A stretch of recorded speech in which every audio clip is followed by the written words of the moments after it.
नमस्कार। हमारा देश और पूरा विश्व आज कोविड-19 की चुनौती का सामना कर रहा है। कोविड-19 अभी खत्म नहीं हुआ है। ऐसे में हमारा फर्ज है कि हम सतर्क रहें। इसलिए जब तक दवाई नहीं तब तक कोई ढिलाई नहीं।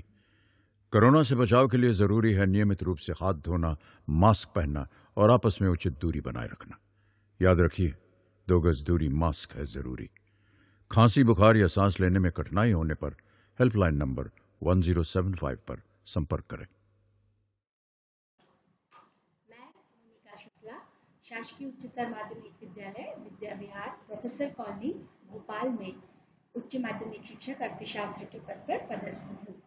बच्चों, आज बहुत मेरे लिए हर्ष और खुशी का विषय है कि आज मैं आपके सामने अर्थशास्त्र जैसे रोचक विषय का अध्ययन कराने के लिए प्रस्तुत हूँ।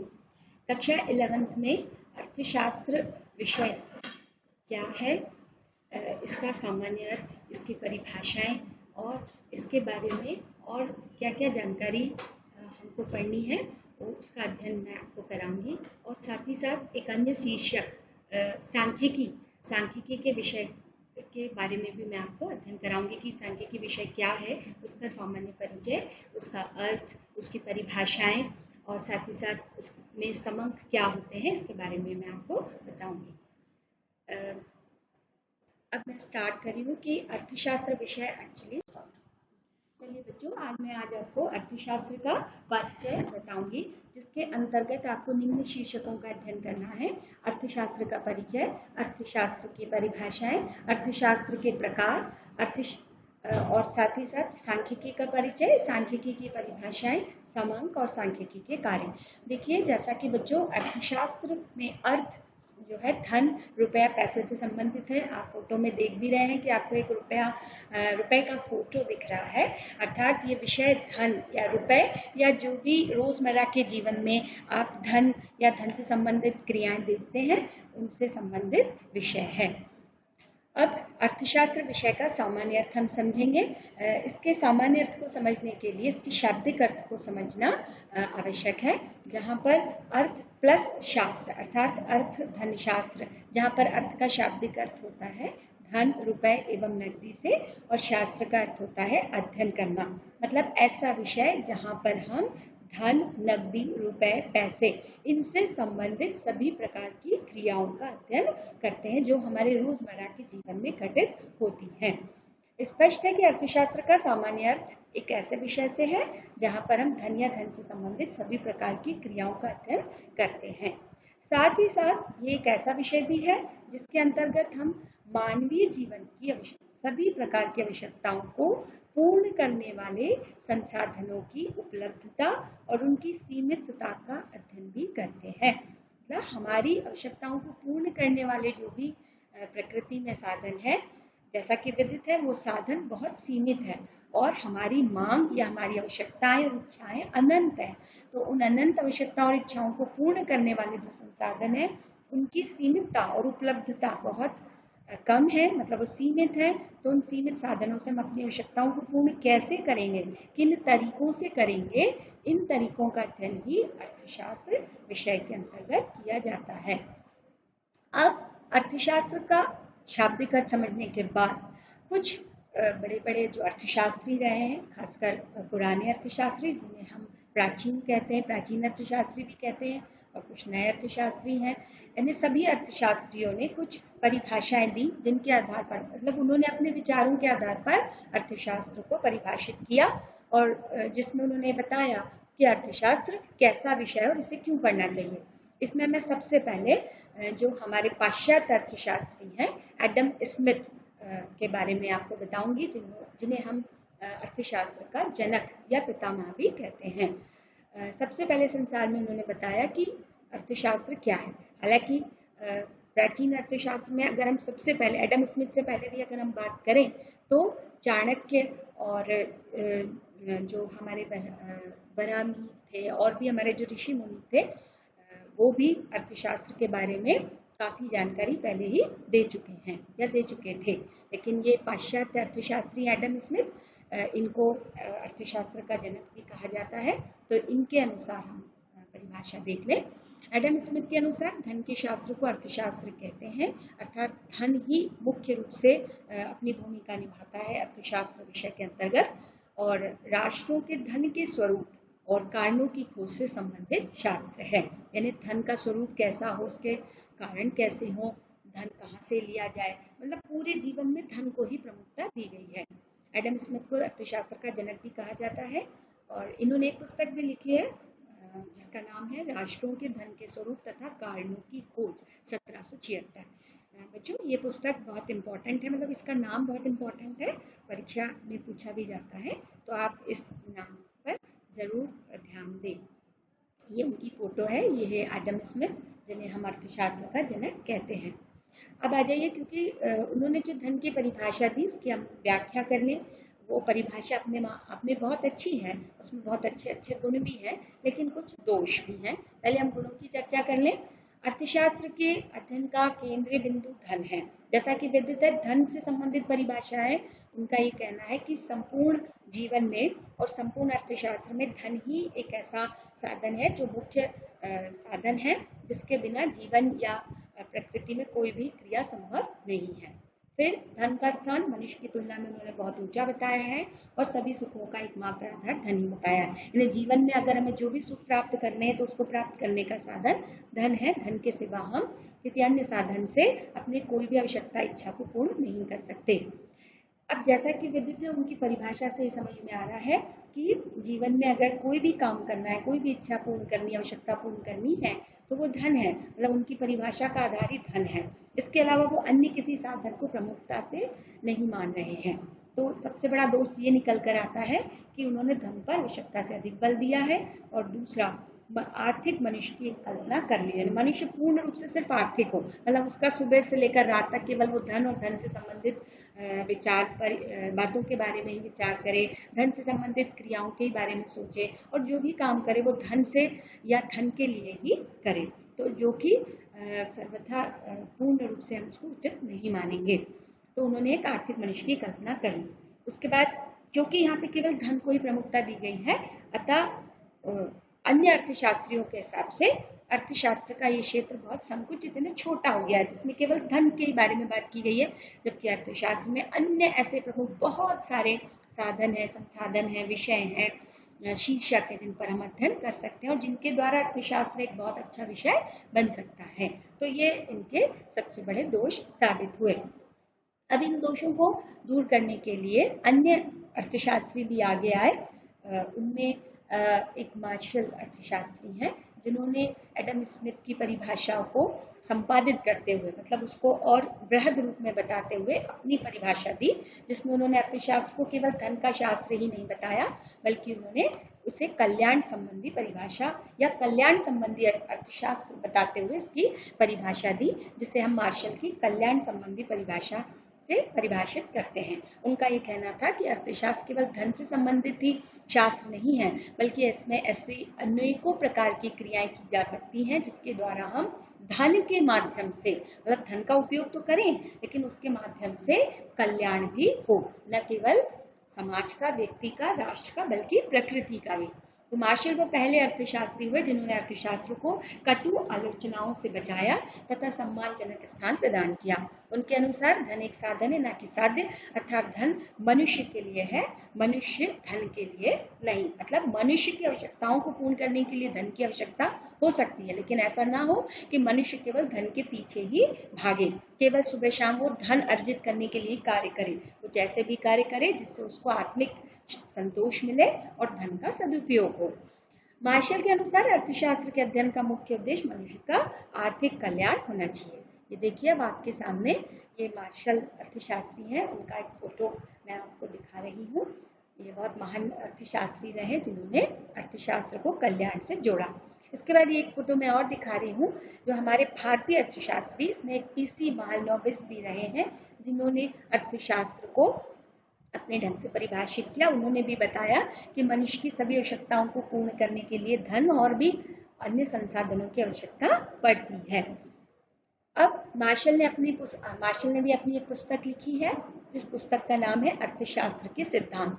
इस पुस्तक में उन्होंने अर्थशास्त्र की जो परिभाषा दी है वो इस प्रकार है कि अर्थशास्त्र जीवन के सामान्य व्यवसाय में मानव जाति का अध्ययन करता है।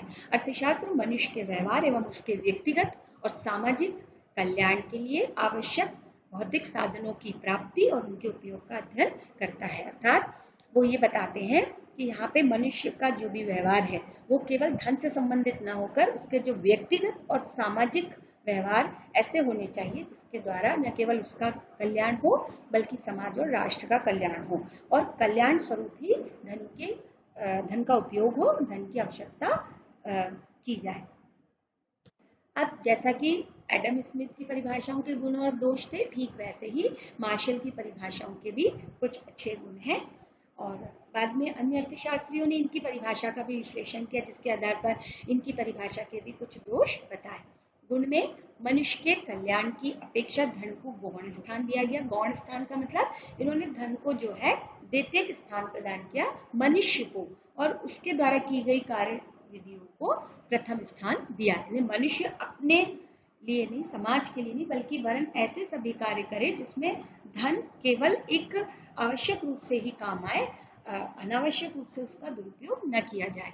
फिर दूसरा, अर्थशास्त्र एक सामाजिक विज्ञान है। अर्थशास्त्र केवल धन से संबंधित विज्ञान नहीं है बल्कि इसको समाज, प्रकृति, राष्ट्र और राज्य से भी जोड़ा जाना चाहिए और मनुष्य के साधारण व्यवसाय संबंधी कार्यों का अध्ययन भी किया जाए। मनुष्य अपनी जीविका को चलाने के लिए जो विभिन्न प्रकार के व्यवसाय करता है, दूसरे अन्य कार्य करता है जिससे वो धन की प्राप्ति करता है और अपने जीवन की रोजमर्रा की आवश्यकताओं को पूर्ण करता है, तो वो कैसे करता है उसका अध्ययन भी यहाँ पर किया गया है। लेकिन इन सब के साथ ही फिर भी अन्य शास्त्रियों ने कुछ दोष बताए, जिसमें उन्होंने बताया कि ये जीवन के साधारण व्यवसाय वाक्यांश का स्पष्ट होना है। मतलब यहाँ जैसा कि उन्होंने बताया कि साधारण व्यवसाय, तो अब साधारण व्यवसाय से किसी बात का मतलब विषय का स्पष्ट जो है अर्थ नहीं निकल पा रहा है कि साधारण व्यवसाय क्या है।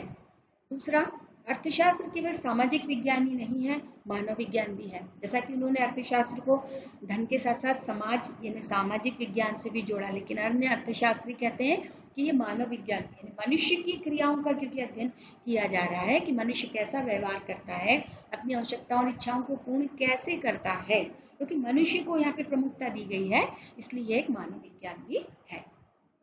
लेकिन इसके बाद भी अन्य अर्थशास्त्रियों के द्वारा जो है मार्शल के द्वारा दी गई जो परिभाषा है उनके अनुसार अर्थशास्त्र के क्षेत्र को संकुचित कर दिया गया है। उनके अनुसार अभी अर्थशास्त्र में और भी बहुत सारी चीजों को जोड़ा जाना चाहिए, तो इनके क्षेत्र को, अर्थशास्त्र के क्षेत्र को संकुचित कर दिया गया है। अब हम देखें, ये तो हमने अभी बात करी कि अर्थशास्त्र को परिभाषित जिन भी अर्थशास्त्री ने किया उनके बारे में हमने अभी संक्षिप्त वर्णन पढ़ा, उनकी परिभाषाओं को जाना, समझा और उनके गुण और दोषों का भी अध्ययन किया। आपको समझ में आया होगा अच्छे से। खासकर मार्शल और एडम स्मिथ की परिभाषाएं बहुत पूछी जाती हैं, इसीलिए इसका अध्ययन कराया गया। इनके गुण और दोषों को भी आप समझ लेंगे अच्छे से और इन्हें याद करेंगे क्योंकि इनके आधार पर प्रश्न आते हैं। अब हम देखते हैं कि अर्थशास्त्र कितने प्रकार का होता है, मतलब इस विषय को कितने विभागों में बांटा गया है। मुख्यतः इस अर्थशास्त्र को दो विभागों में बांटा गया है। पहला है व्यष्टि या सूक्ष्म अर्थशास्त्र और दूसरा है बृहद अर्थशास्त्र। व्यष्टि या सूक्ष्म का मतलब होता है बिल्कुल छोटा, एक अकेला, यानी एक ऐसा विषय जहाँ पर हम एक अकेली सबसे छोटी इकाई का अध्ययन करते हैं, उसे हम सूक्ष्म अर्थशास्त्र कहते हैं। इसको हम ऐसे भी परिभाषित कर सकते हैं कि अर्थशास्त्र की वह शाखा जिसके अंतर्गत उत्पादन की एक इकाई, एक फर्म, एक उपभोक्ता के व्यवहार का अध्ययन किया गया हो या किया जाता है, उसे हम सूक्ष्म या व्यष्टि अर्थशास्त्र कहते हैं। इसकी सबसे बड़ी विशेषता आप थोड़ा सा ध्यान रखें, मैंने नीचे लिख भी दी है कि इस शास्त्र का मुख्य अंतर कीमत सिद्धांत है। अर्थात ये पूरा अर्थशास्त्र यानी सूक्ष्म अर्थशास्त्र या व्यष्टि अर्थशास्त्र, अंग्रेजी में इसे माइक्रो इकोनॉमिक्स कहते हैं, कीमत सिद्धांत पर आधारित होता है। मतलब इसमें कीमत सिद्धांत पर अध्ययन किया जाता है, कीमत सिद्धांत को आधार बनाकर ही सूक्ष्म अर्थशास्त्र की रचना की गई है। एक बार फिर से बता दूं, जिसमें एक इकाई, एक उपभोक्ता या एक फर्म का अध्ययन किया जाता है। यानी किसी भी समग्र की एक इकाई का अध्ययन किया जाए उसे हम व्यष्टि या सूक्ष्म अर्थशास्त्र कहते हैं। इसके बाद अर्थशास्त्र का दूसरा प्रकार जो है वो है समष्टि या बृहद अर्थशास्त्र। इसे इंग्लिश में हम मैक्रो इकोनॉमिक्स भी कहते हैं।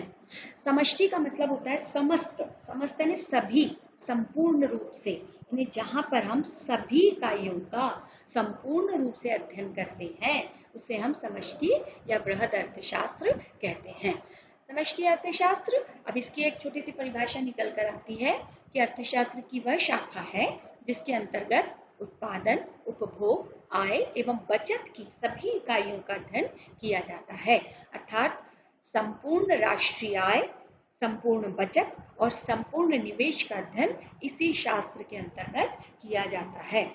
मैं पहले भी बता चुकी हूँ कि समष्टि का मतलब होता है समस्त या संपूर्ण, अर्थात अर्थशास्त्र का वह क्षेत्र जहाँ पर हम सभी इकाइयों का अध्ययन करें। जैसे रोजगार की बात हो तो सभी, पूर्ण रोजगार की बात करें, राष्ट्रीय आय की बात करें तो एक देश में समस्त यानी पूर्ण राष्ट्रीय आय का जब हम अध्ययन करेंगे, पूर्ण बचत का जब हम अध्ययन करेंगे कि एक देश में कुल कितनी बचत है, तो यहाँ पे हम कुल शब्द का भी उपयोग कर सकते हैं कि कुल राष्ट्रीय आय, कुल बचत और कुल निवेश का अध्ययन इस शास्त्र के अंतर्गत आता है। और इस शास्त्र का मुख्य यंत्र है राष्ट्रीय आय विश्लेषण। जैसा कि मैंने आपको बताया कि राष्ट्रीय अर्थशास्त्र का मुख्य विश्लेषण या यंत्र है कीमत विश्लेषण, कीमत यंत्र, कीमत अध्ययन करना। इसके इसी प्रकार से समष्टि अर्थशास्त्र का मुख्य यंत्र है राष्ट्रीय आय विश्लेषण, यानी एक देश की समस्त राष्ट्रीय आय या समस्त बचतों का या पूर्ण रोजगार का अध्ययन करना, समस्त संसाधनों का अध्ययन करना समष्टि अर्थशास्त्र के अंतर्गत आता है। अब जैसा कि मैंने आपको बताया कि जो अर्थशास्त्र है एक ऐसा विषय है जो हमारे जीवन की रोजमर्रा की आवश्यकताओं से, इच्छाओं से, और जिन्हें हम मांग करते हैं, जिन्हें हम आवश्यकता बताते हैं तो हम कहीं ना कहीं उनकी मांग करते हैं, तो उन मांग को पूरा करने के लिए जो भी संसाधनों की आवश्यकता होती है उन संसाधनों का अध्ययन इस विषय के अंतर्गत किया जाता है। साथ ही साथ अर्थशास्त्र से संबंधित विभिन्न प्रकार की जो इच्छाएं, आवश्यकताएं तो हैं, इनको पूर्ण करने वाले संसाधन, उसमें सबसे महत्वपूर्ण संसाधन है धन। तो धन और धन से संबंधित सभी क्रियाओं का अध्ययन इस शास्त्र के अंतर्गत किया जाता है। साथ ही साथ इसको फिर हमने दो विभागों में बांटा, एक तो सूक्ष्म अर्थशास्त्र जिसे हम व्यष्टि अर्थशास्त्र कहते हैं, और दूसरा जो है समष्टि अर्थशास्त्र जिसे हम समग्र अर्थशास्त्र भी कहते हैं।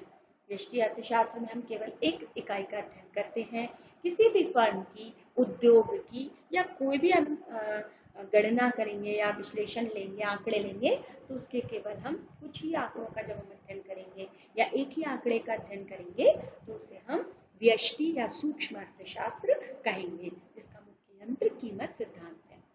इसी तरीके से जब हम समग्र या संपूर्ण आंकड़ों का अध्ययन करते हैं, जैसे सभी फर्मों का अध्ययन करना, सभी उद्योगों का अध्ययन करना, या एक देश की अगर हम बात करें तो एक देश के सभी राज्यों, सभी जिलों, सभी गांवों के द्वारा अर्जित की जाने वाली राष्ट्रीय आय का अध्ययन अगर हम करेंगे तो उसे हम समग्र या समष्टि अर्थशास्त्र के अंतर्गत लेंगे। इतना बच्चों समझ में आने के बाद मैंने कुछ आपको स्मरण योग्य प्रश्न भी दिए हैं, जो मैंने अभी आपको बताया उसी के आधार पर ये कुछ छोटे छोटे प्रश्न हैं।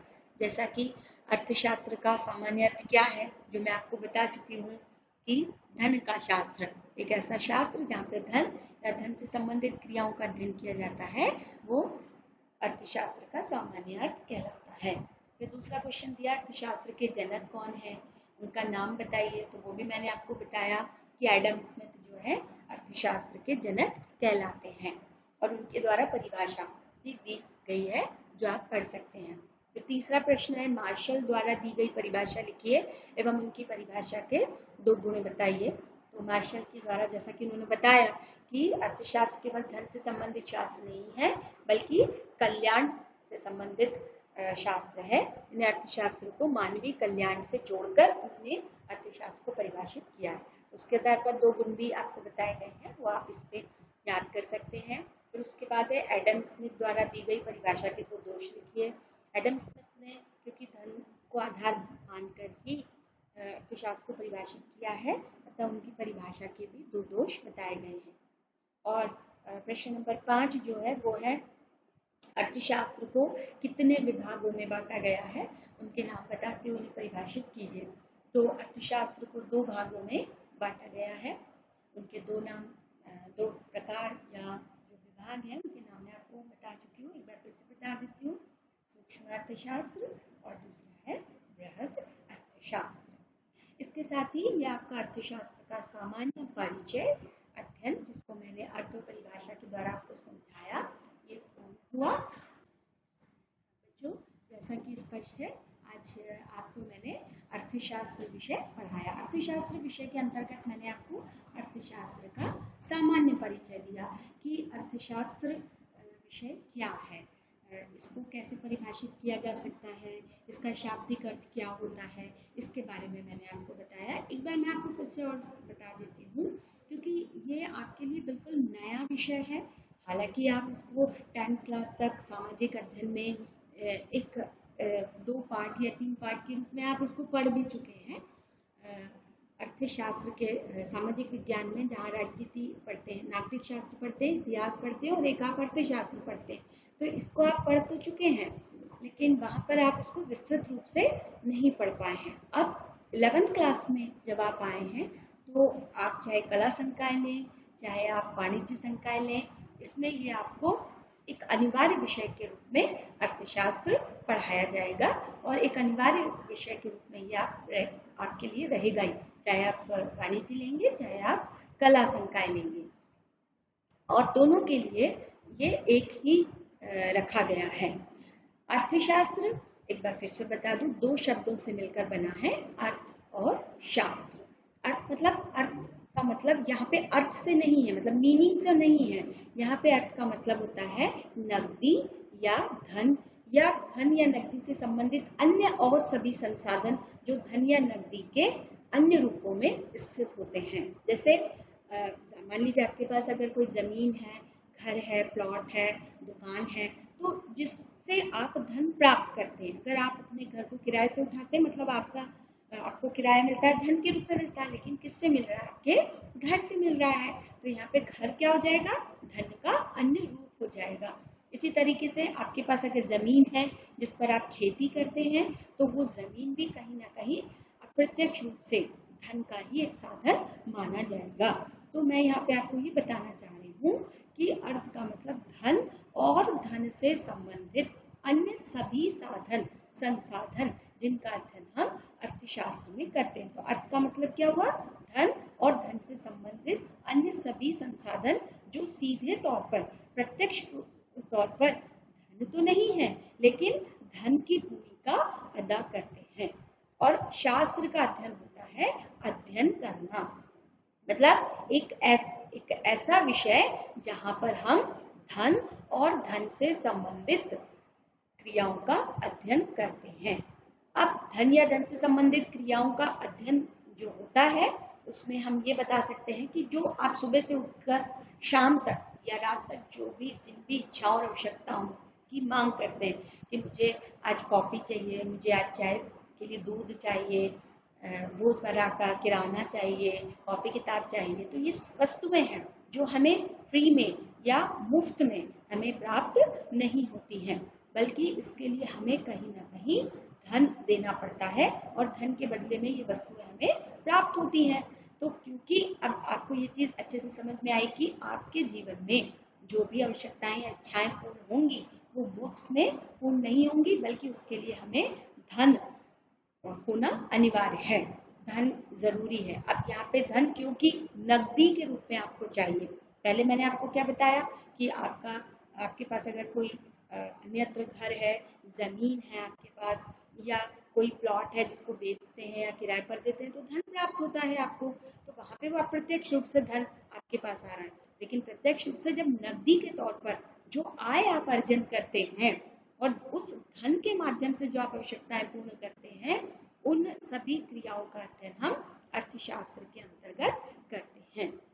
तो इस तरीके से हम ये कह सकते हैं कि धन और धन से संबंधित सभी क्रियाओं का अध्ययन हम अर्थशास्त्र में करते हैं। तो एक ऐसा विषय जहाँ पर धन और धन से संबंधित संचालित होने वाली सभी प्रकार की क्रियाएं जो न केवल हमारे दैनिक जीवन में संचालित होती हैं, बल्कि हम जहाँ पर भी जाते हैं, कोई काम करते हैं, किसी फर्म में, किसी उद्योग में, किसी कार्यालय में, खेत पर, जहाँ पर भी हम कोई भी काम करते हैं, तो उसके बदले में अगर हमें जो आय प्राप्त होती है वही धन है हमारा, और उससे संबंधित जो भी हम जितनी भी प्रकार की क्रियाएं करते हैं उसे हम धन का शास्त्र या अर्थशास्त्र हम कहते हैं।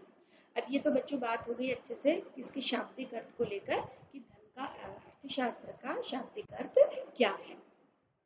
अब अर्थशास्त्र को परिभाषित कैसे किया जाए, तो सामान्य तौर पर तो हम ऐसे ही परिभाषित कर सकते हैं कि एक ऐसा विषय जहाँ पर मनुष्य की दैनिक जीवन की आवश्यकताओं को पूर्ण करने के लिए धन या धन से संबंधित सभी प्रकार की क्रियाओं का अध्ययन किया जाए, तो उसे हम अर्थशास्त्र कहेंगे, या उस विषय को हम अर्थशास्त्र कहेंगे। एक ऐसा विषय जहाँ पर मनुष्य की दैनिक जीवन को पूर्ण करने वाली धन या धन से संबंधित सभी क्रियाओं का अध्ययन किया जाए, उसे हम अर्थशास्त्र कहेंगे। फिर इसको बहुत सारे अर्थशास्त्रियों ने भी परिभाषित किया। इसमें मैंने आपको बताया कि कुछ पाश्चात्य अर्थशास्त्री हैं, कुछ आधुनिक अर्थशास्त्री हैं, इसमें भी कुछ भारतीय अर्थशास्त्री भी रहे हैं, बहुत सारे भारतीय अर्थशास्त्री हैं।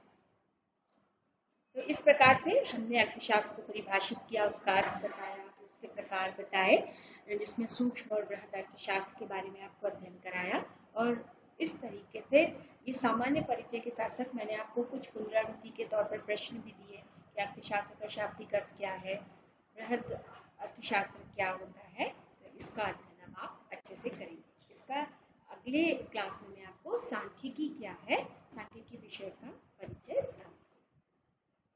किशोर अवस्था संबंधित समस्याओं के परामर्श हेतु समर्पित उमंग किशोर हेल्पलाइन के टोल फ्री नंबर 144225 पर संपर्क करें।